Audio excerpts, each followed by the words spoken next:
ketika melihat dunia ini begitu ramai, di sudut ini, di sudut itu, semua penuh berbagai macam hal, problem kehidupan. Waktu itu saya masih berpikir bagaimana hidup di masa kecil-kecilnya, ilmu itu pasti ada manfaatnya. Kalau tahu pada akhirnya pekerjaannya di bidang golok, dipergolokkan, mungkin saya Udah sekolah golok ya? sekolah golok. Tapi nggak tahu nasib, nggak ada yang tahu ya. Sangat menarik sekali ini.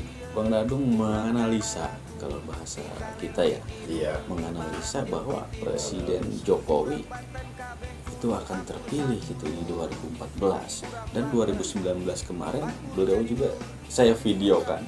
Ramalan itu saya videokan di 2019 malam. Ramalan lacak. Ja urang mah urang Banten, kabeh kota adem ayem, aman nyaman ejeng damai, tentram tina kaayaan. Assalamualaikum warahmatullahi wabarakatuh. Berjumpa lagi bersama saya Kang Ewo di channel Haifa Studio. Kali ini kita akan ngobrol-ngobrol, bincang-bincang bersama salah seorang tokoh muda, tapi bisa dibilang juga udah sepuh, cuman masih terlihat muda gitu.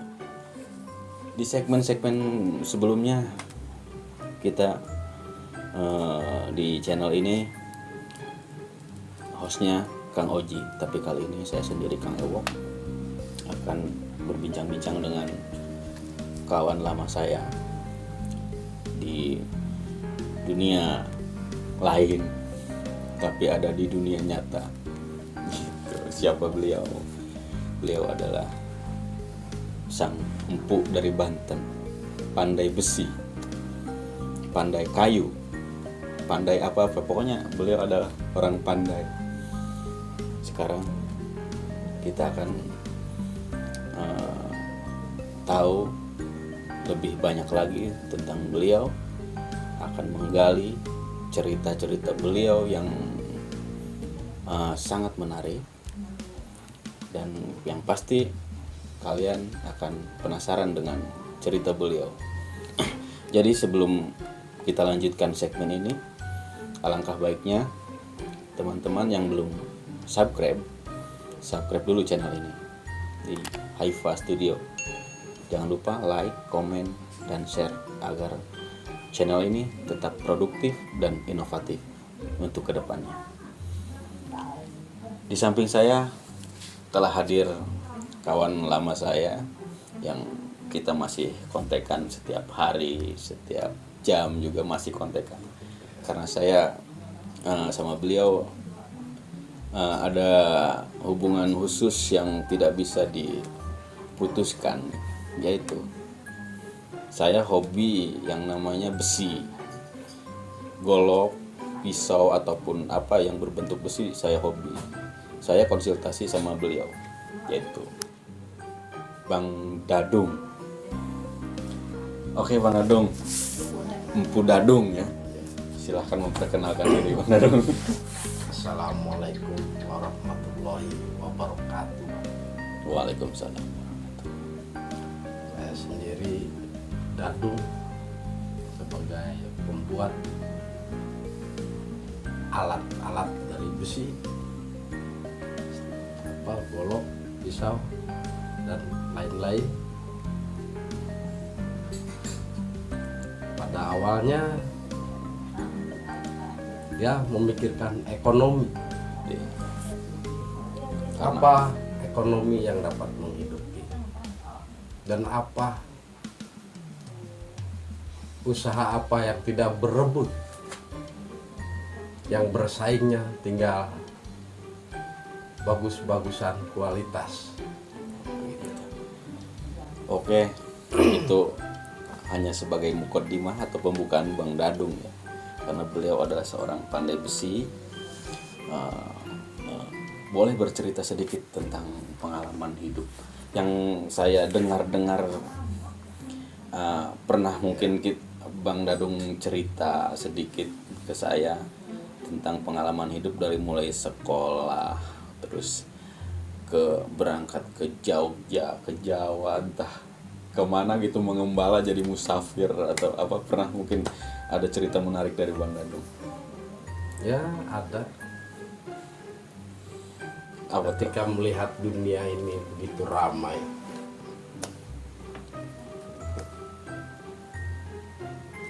di sudut ini, di sudut itu, semua penuh berbagai macam hal, problem kehidupan. Waktu itu saya masih berpikir bagaimana hidup di masa depan. Yang masa itu tidak seperti masa sekarang ini. Itu pas berpikir seperti itu waktu umur berapa tahun, Bang? Ya waktu masih umur 20-an lah, 20-an ke atas. Oh, itu masih muda. muda-mudanya ya. Masih muda-mudanya. Itu awal perjalanan Bang Dadung sampai berangkat merantau ke negeri orang, ke kota orang gitu. Mulai dari Banten sendiri sampai ke itu, berangkat dari mana Bang Dadung? Dari mulai sekolah tuh? Ya berangkat dari sekolah. Setelah sekolah itu banyak nganggur di rumah. Tidak ada kegiatan, kembangannya begitu-begitu saja. Jadi ingin tahu tentang kehidupan di luar. Ya mencari pengalaman lah. Gitu. Alhamdulillah pengalaman itu saya temukan. Berbagai macam hal, pahit getirnya kehidupan itu dialami sendiri. Sendiri ya? Iya. Sunyi sepi sendiri. Sunyi sepi, gimana di tempat ramai, gimana di tempat sunyi. Kebanyakan di tempat ramai apa tempat sepi itu, di hutan atau? Ya tidak kebanyakan sih, cuma kalau lagi ingin di tempat sepi ya di tempat sepi. Jadi tergantung keinginan. Selama perjalanan itu daerah mana yang pertama kali dikunjungi di luar daerah Banten? Daerah Jawa. Daerah Jawa ya. Itu pertama kali singgah di daerah Jawa itu Pak Dadung itu singgah di mana? Di pesantren atau di pesantren manakah gitu awalnya gitu? Pesantren ya, di pesantren Salaf. Ya. Jadi sempat pesantren ya, Pesantren. mondok ya. Jadi santri juga ya Bang Dadung ini ya dulunya. Sampai sekarang juga santri ya. Cuma mondok itu Apa tuh bahasa Nginap. Jawa? Nginap ya. Cuma sekedar nginap. Ya? Iya. Tapi dapat ya ilmunya. Alhamdulillah, yang namanya ilmu itu kan semua orang menularkan ilmu. Siapapun orangnya itu kalau punya ilmu, kalau dia mau menularkan gitu, apapun ilmunya gitu. Namanya ilmu itu kan pengetahuan dan berbagai macam ilmu. Itu saja. Jadi bisa ditularkan dan bermanfaat gitu untuk orang Iya. lain gitu ya. Yang namanya ilmu itu sekecil-kecilnya ilmu itu pasti ada manfaatnya. Insya Allah ya. Ya, Mak. Sekarang udah berkeluarga. Ya, sudah berkeluarga. Sudah punya anak berapa? Anak 4. Banyak ya. Banyak kan. Alhamdulillah ya. Jago juga bikinnya orang. Ya, saya banyak rezeki. Alhamdulillah ya. Kan rezekinya anak juga. Dibagi-bagi ya rezeki. Bagi-bagi. Oke gini, jadi perjalanan Bang Dadung selama ini sampai sekarang menjadi seorang pandai besi. Setahu saya Bang Dadung sekolahnya tuh STM ya. Ya, STM tuh teknik apa tuh? Mesin teknik listrik. listrik ya. instalasi sampai Iya. bisa bikin golok sekarang ya gitu. Iya. Bisa ke situ ya gitu. Iya. Mungkin kalau tahu pada akhirnya pekerjaannya di bidang golok, di pergolokan, mungkin saya Udah sekolah golok ya. sekolah golok. Tapi nggak tahu nasib, nggak ada yang tahu ya gitu. Karena nggak tahu, itu pun menjadi pandai besi pun. Masalahnya saya tuh memikirkan ekonomi, karena saya belum bekerja. Oke gini, berbicara tentang pandai besi ya. Sudah berapa tahun Bang Gadung Ya, menggeluti bidang ini? 9 tahunan sudah. 9 tahun ya. Ya, 9 tahun. Itu awal mula belajarnya dari mana, Bang? ya dari pandai-pandai besi itu dari orang-orang terdahulu lah, Oh gitu. dari senior-senior. Tapi dari kecil udah ada ketahuan bakat atau hobi. Oh, kalau diingat sih ya bikin pisau-pisauan, pisau kecil dari paku, dari sendok. Jadi udah ada bakat dari kecilnya juga ya gitu. Ya mungkin nggak tahu itu bakat atau bukan gitu. Karena namanya di kampung kan lebih banyak membutuhkan pisau. Misalkan di sini kan namanya di kampung banyak buah-buahan, buat ngupas mangga kan butuh pisau juga. Jadi, ada kreatifnya, bikin pisau dari besi, ya asal besi saja, cuma di apa namanya, pakai palu itu dipukul-pukul gitu, Nggak tahu harus ditempa, nggak dipandai tahu lagi. cara menempanya ya. Gitu. Karena sekarang itu saya berpikir apa sih pekerjaan yang tidak berebut, otomatis barang keras.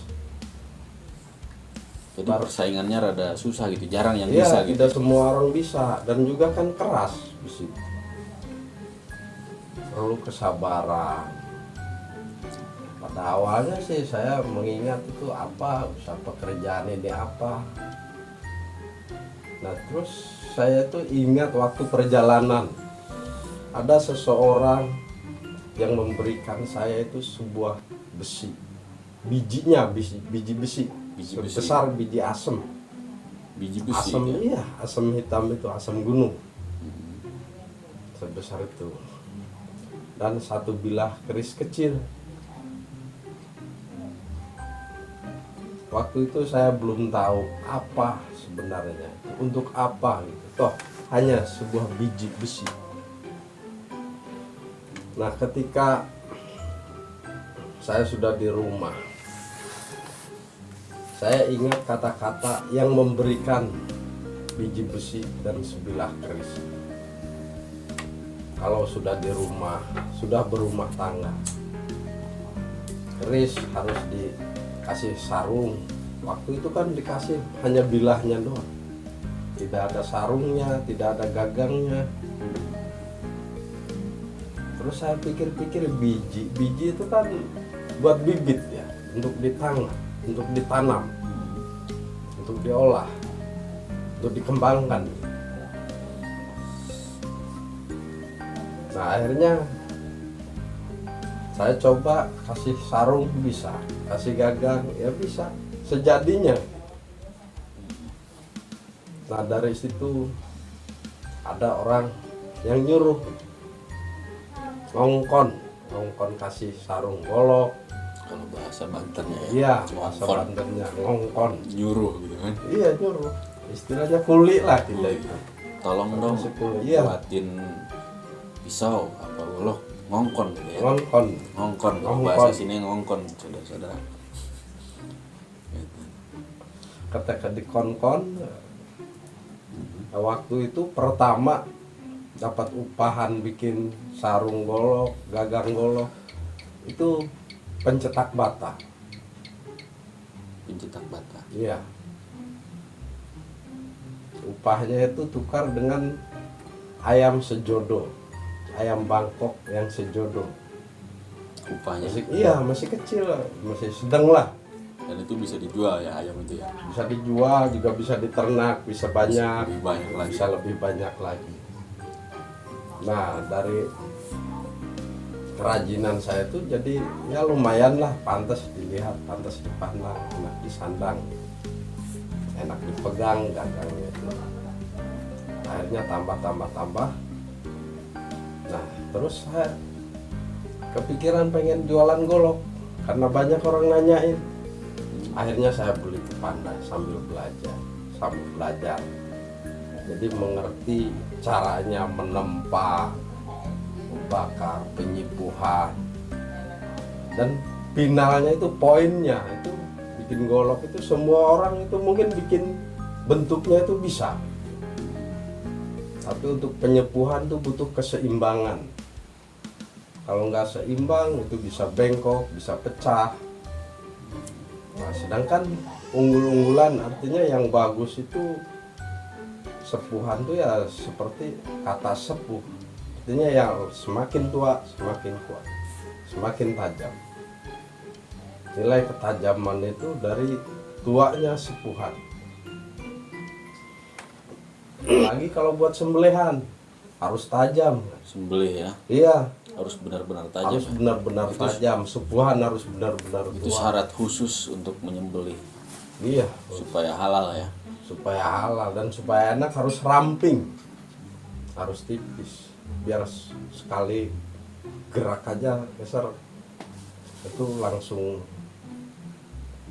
langsung tajam gitu, langsung terpotong. Oke, jadi Bang Dadung ini sangat mengerti betul tentang perbesian ya, pandai besi, namanya juga pandai besi.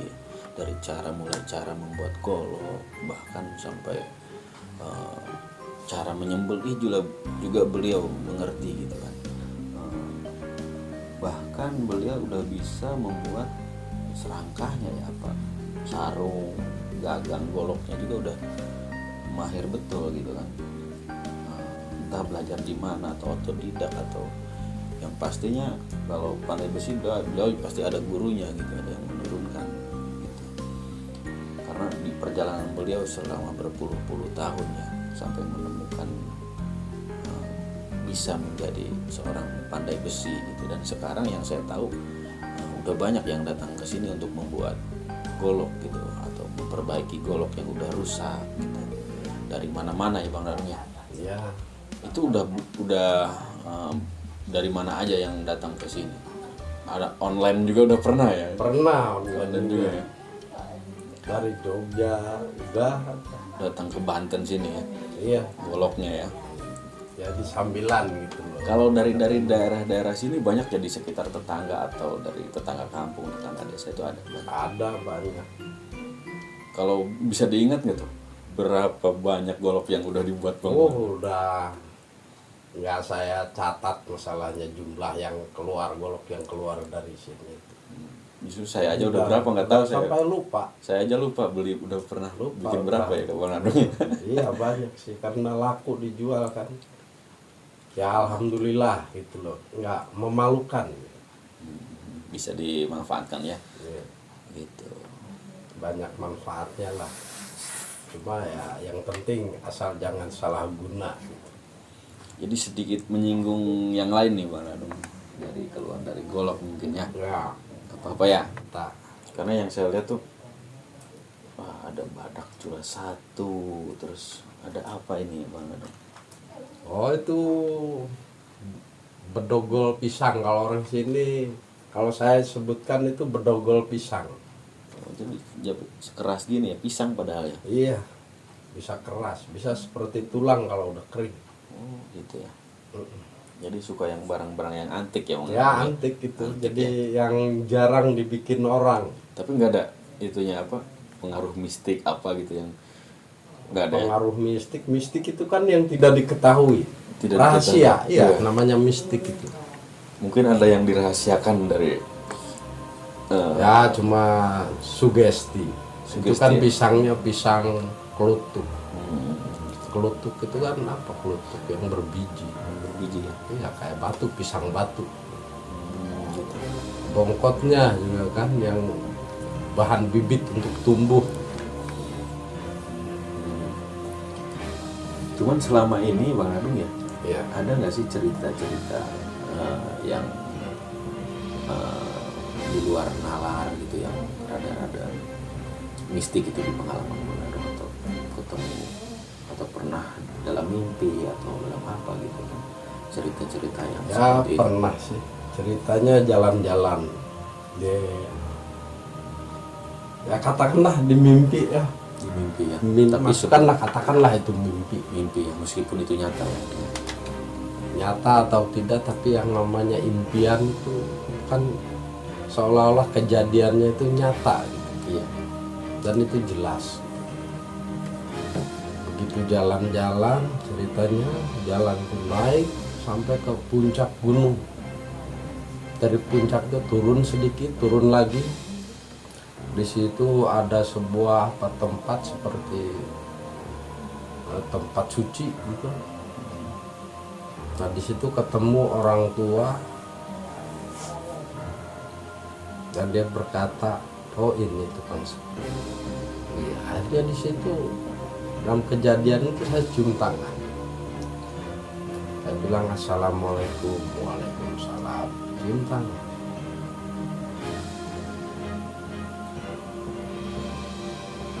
Itu saja. Itu saja.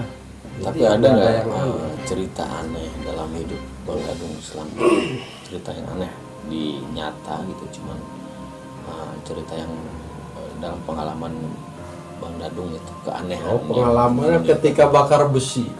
Oh, ketika bakar besi. Ketika bakar besi, karena saking dengan hawa panas dan karena pegangnya juga pakai gegep, karena jatuh lagi pakai tang, itu pakai pemegang alatnya susah, lupa api besi yang menyala itu saya pegang. Kalau dipukul saya pegang, itu kayak es licinnya gitu loh. Oh, nggak panas itu. Ya karena saya pegang begitu langsung licin seperti es, jadi nyerosot, jadi nggak begitu panas. Itu keanehannya. keanehannya. Jadi ada yang menyelamatkan gitu kan. Karena ketika Ya megang- mungkin kalau kurang begitu panas, mungkin nempel di tangan. Tangan tuh langsung nempel. itu karena saking panasnya ya. Karena saking panasnya, karena udah kelewat panas mungkin, jadi nggak terasa lagi panasnya itu lewat. Jadi es. Jadi es. Jadi Bang Dadung Karena ini memang iya, karena lupa. sepertinya punya ilmu kanuragan, cuman beliau nggak mau menceritakan atau nggak mau ngasih tahu ke kita. Kanuragan. Kanuragan itu kan ya untuk kesehatan. Raga ini kan harus sehat. Itu kesehatan diri Ya harus sendiri. diolah. Olahraga. Mengolah. Oh gitu ya. Itu kanuragan. Banyak yang istilahnya Bang Dadung ini kita sangat penasaran dengan seorang Bang Dadung ya. Jadi beliau menceritakan sesuatu yang belum tentu terjadi, belum tentu nyata itu atau keanehan itu beliau, karena itu adalah sebuah rahasia.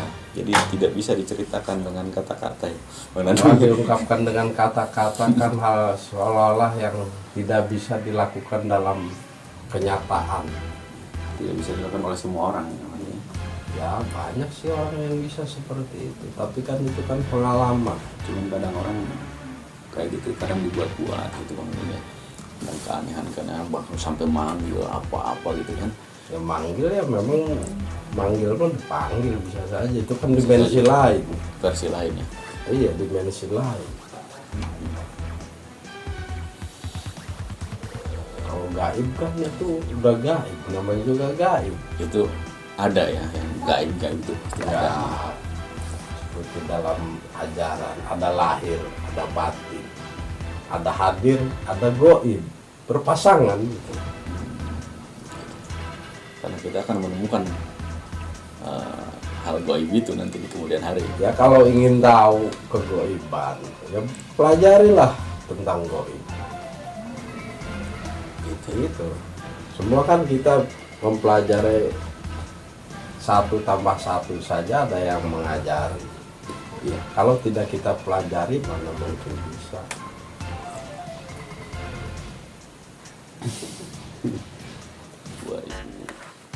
Ketemu beliau pulang dari Jogja.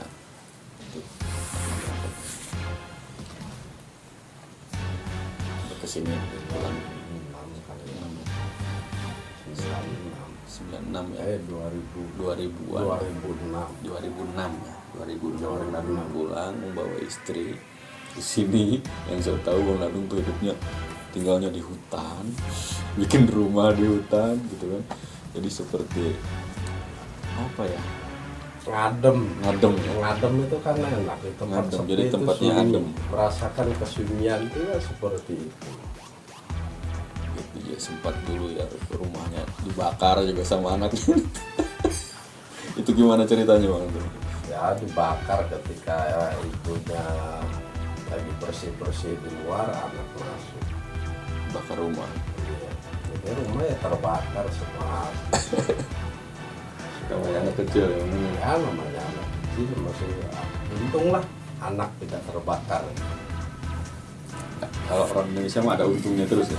Untung Terus ya, meskipun celaka untung aja ya. Jadi gitu. Bang Nadung ini dulu saya ketemu di 2014 ya waktu pemilihan presiden. Terus di 2019 ketemu lagi di pemilihan presiden. Dan yang saya tahu ya, udah 2 kali meramal Jokowi itu akan jadi presiden. Entah prediksi atau ramalan atau sebuah analisa dari beliau gitu.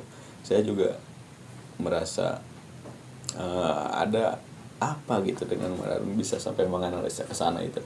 ya kan banyak orang membicarakan tentang Ratu Adil, tentang Imam Mahdi, tentang Satrio Piningit, itu tentang Ratu Kembar. Ratu itu kan raja atau penguasa. Kalau kembar pasti ada 2. Tapi ternyata memang kenyataannya begitu. Ketika terpilih, dan juga masih banyak yang tidak terima, mengandalkan pimpinannya, kan, inginnya yang dia pilih, pilihannya, jadi panutannya. Oh itu kalau Itu Ratu Kembar. Ratu Kembar ya? Iya. Kalau analisa Bang Nadung buat seorang presiden kita yang udah 2 periode ya, karena saya sangat menarik sekali Bang Nadung menganalisa, kalau bahasa kita ya, Iya. menganalisa bahwa Presiden Jokowi itu akan terpilih gitu di 2014 dan 2019 kemarin beliau juga saya videokan. Ramalan itu saya videokan ya di 2019 Ramalan lah, cak-cakan ya, apa analisa Bang Nadung itu Analisa. saya videokan di channel Hypo Promotion waktu itu. Nah, kalau belum dihapus videonya itu beliau meramalkan akan terpilih kembali gitu. Analisa dari mana itu? Dari mana analisa bahwa seorang Jokowi akan terpilih kembali? Dari nama sudah bisa dilihat. Joko itu kan anak lanang, artinya laki-laki. Joko Jaakowi, Joko Widodo. Nama-nama pendekar itu kan kebanyakan pakai Joko. Jaka Tarub, Tertingkir Jaka Sembung. itu sebuah analisa dari situ awalnya dari nama gitu. Bayi Jaakowi, kan? Jadi Jaa itu kan telah datang anak laki-laki. Kowi kang kuat. Widodo, dadanya, dalam dadanya itu yang kuat ilmunya, kuat imannya, gitu. Kuat tekadnya. Itu analisa dari Lah memang dari jauh-jauh hari sebelumnya, pada saat itu waktu pemerintahan presidennya Pak Soeharto, dan Ki Damar Jati itu pernah diundang di televisi waktu acara artis nyanyi itu, penyanyi meramal memperkirakan kejadian yang akan datang yang sebelum terjadi. bahwa akan ada musibah yang dahsyat, kerusuhan yang begitu besar, itu kan terjadi sih. Dan dari situ akan ada yang namanya pemimpin yang masih muda, namanya Joko itu kan aneh. Dan itu yang jadi kan kenyataannya ya yang salah lagi gitu. ya salah lagi. Sebenarnya pengertian apa satria itu kan sejatinya kesatria kan, ini kan yang tersembunyi, yang tidak menunjukkan. Satria itu banyak, semua termasuk Anda, termasuk Pak Ewok nih, itu juga bisa menjadi kesatria, dan kesatria tidak menunjukkan dirinya kesatria, tapi dengan kebenarannya. Adil itu kan ratu adil, ratu itu kan pimpinan. Bagaimana kita memimpin diri ini, mampu tidak, berapa persen kemampuan kita memimpin diri ini. Nah, adil itu kan pertimbangan, harus seimbang. Kalau lebih banyak baiknya, maka yang berat baiknya. Kalau lebih banyak jeleknya, maka berat jeleknya. Jadi sesuai, kesesuaian. Itu adil namanya. Oke, Jadi jadi semua orang bisa dikatakan ratu adil. jadi gini, Bang Dadung ini, aduh, sangat menarik sekali ya ceritanya.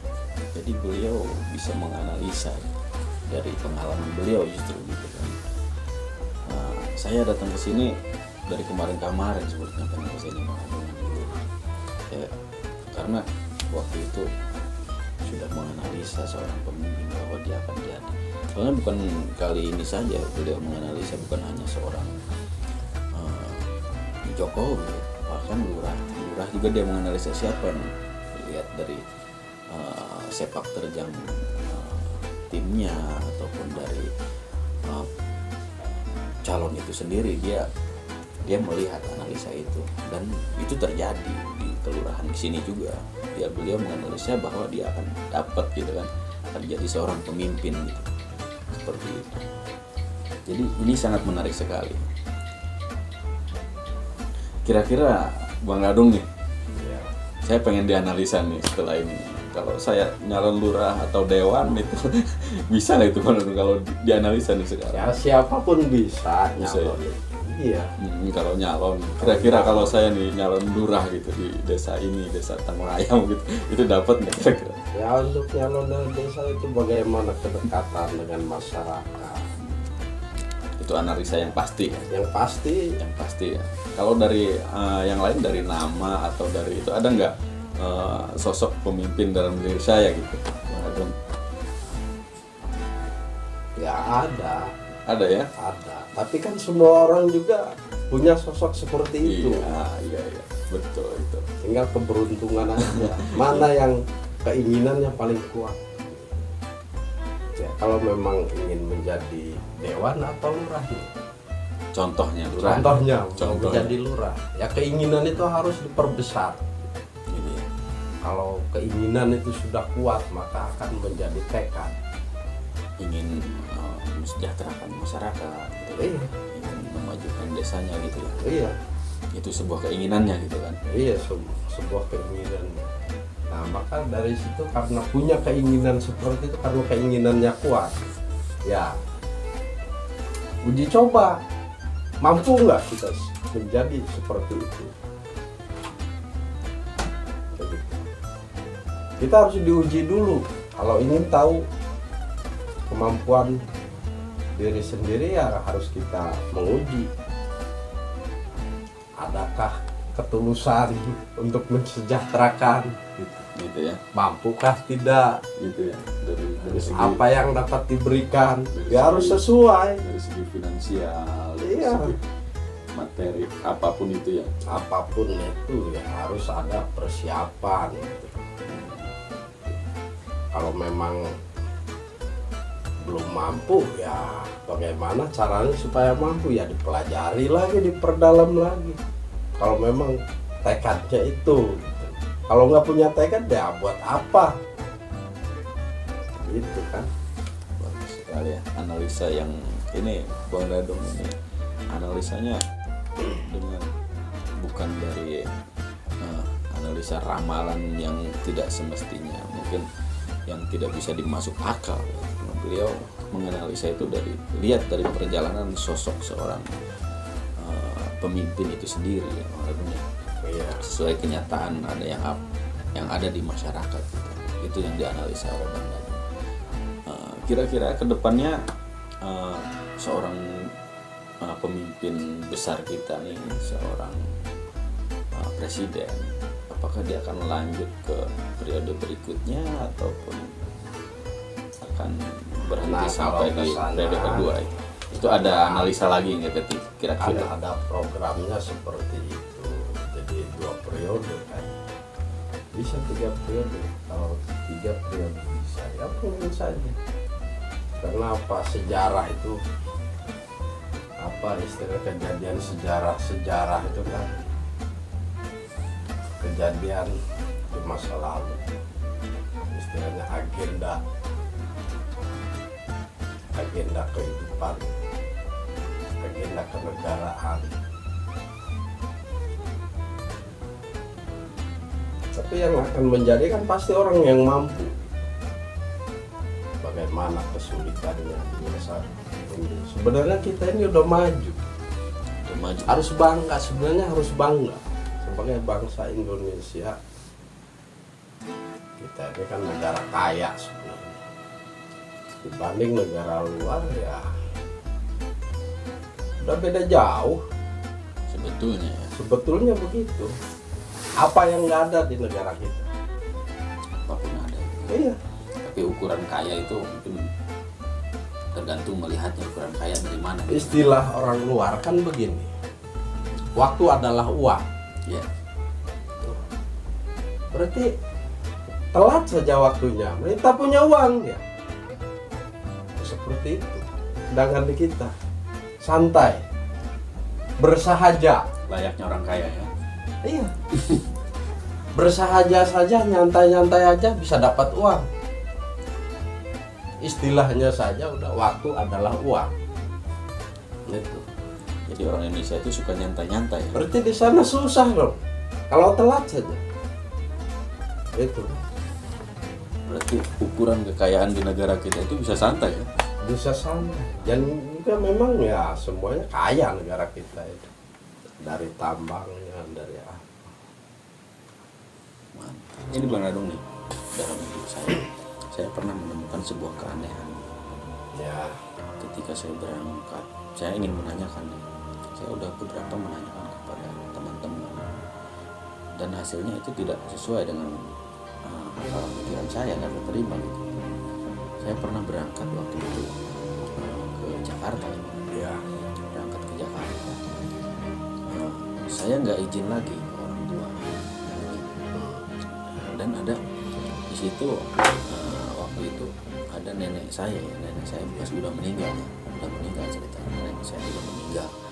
Dan itu adalah nenek kesayangan saya gitu. Nenek itu sayang banget ke saya gitu kan. Ya. Gitu. Saya pergi ke Jakarta. Nah, udah di Jakarta, saya nggak bilang orang tua, saya berangkat ke Jakarta tuh ceritanya. Setelah pulang dari sana, orang tua kan nyariin tuh. Saya ke Jakarta itu 3 hari kalau nggak salah. Setelah pulang dari sana, saya nggak pulang ke rumah teman saya. Nah, orang tua saya tuh tahu kalau saya sama teman saya itu gitu. Nah, pas pulang ke rumah teman saya, si adik teman saya ini, saya kan di Jakarta sama teman saya. Adik teman saya ini orang mana ya, orang tetangga kampung gitu. Beliau cerita ke saya, ini katanya kalau ada ini siapa, ada neneknya nyariin ke sini gitu. ada nenek kamu nyariin ke sini gitu. Dia bilangnya neneknya, padahal kan nenek saya dua-duanya nggak ada gitu. Itu yang jadi pertanyaan, itu nggak masuk akal, apa ini bohong apa gimana gitu teman saya itu, karena bukan satu dua orang tua dari teman saya itu juga bilang iya ada katanya nenek kamu nyariin ke sini gitu. Itu yang jadi sampai hari ini saya masih bertanya-tanya tuh. Itu dalam hidup saya keanehan cuma itu dong, yang lainnya nggak ada, ketemu apa nggak ada. Itu yang pengen saya tanyakan ke Bang Adung, mungkin ada bisa pecahkan masalah ini dalam pikiran saya. Ya itu bisa saja seperti itu, karena nenek yang sudah meninggal, arwahnya itu kan ada waktu-waktu yang diizinkan untuk menengok keluarganya, saudaranya. Itu memang seperti itu.